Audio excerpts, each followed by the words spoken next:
Apikan lagi main kalah na. Biasa, masih ঠিক time হয়েছে। মানে ওই বাজারের লোক থাকলে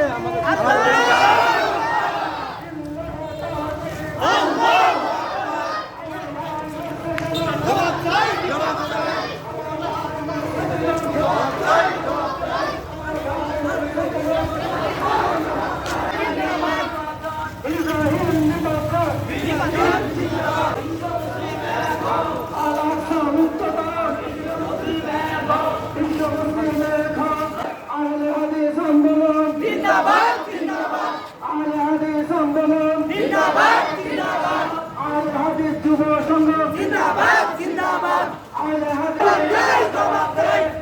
ভাই মরছে কেন আমার ভাই মরছে কেন আমার ভাই মরছে কেন ও আইসি জবাব দে আমার ভাই মরছে কেন আরব লীগ জবাব দে আমার ভাই মরছে কেন মুসলিম শাসক জবাব দে আমার ভাই মরছে কেন বিশ্ব মুসলিম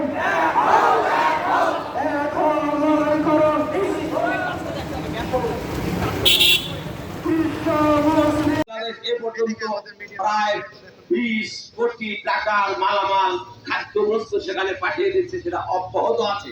কালকেও আমাদের সম্পদ করে চলে যাচ্ছে এবং সেখান থেকে যে কোনো কায়দায় তাদেরকে শিশুদের খাদ্য পৌঁছানোর ব্যবস্থা করা হচ্ছে। আপনারা সহায়তা করেছেন, সেই জন্য আপনাদের ধন্যবাদ জানাচ্ছি। কেন্দ্রের তরফ থেকে যারা কেন্দ্রে সহায়তা করেছেন এবং আমাদের গাজা বাসী এবং ফিলিস্তিনদের জন্য যে সহায়তা পাঠিয়েছে সেগুলো পর্যন্ত আমাদের যথাস্থানে পৌঁছে গেছে। এই জন্য তাদের প্রত্যেকটা আপনাদের দান আল্লাহ কবুল করে দেখ, আমরা আল্লাহর কাছে সেই দোয়া করি। আমরা বাংলাদেশ থেকে কিছুই করতে পারবো না, তাই বাংলাদেশের মধ্যে তাদের আধিপত্য বিস্তার লাভ করবে। আপনারা বলতে পারেন অল্প সংখ্যক ইহুদি কেন এত প্রতিষ্ঠিত হলো, এর মূল কারণ হলো তারা বহুদিন ধরে প্রায় 1000 বছর ধরে প্রচেষ্টা চালিয়ে আসছে যে মুসলিমদের ধ্বংস করার জন্য। এই প্রচেষ্টার মূল ছিল তারা ব্যবসায়ী এবং প্রচেষ্টার মূল ছিল তারা শিক্ষায় দীক্ষায় বড় হয়েছে। আমি বাংলার মুসলিমদের বলবো, আসুন সমস্ত তরিকা সমস্ত পথ মত ভুলেছে আপনারা আসুন লেখাপড়ায় এবং শিক্ষা দীক্ষায় বড় হন। বাংলাদেশ একটি স্লোগান নিয়ে এই বাংলার মাটিতে পদচারণা করে, তাহলে সকল বিধান বাতিল করো, বহির্বিধান কায়েম করো।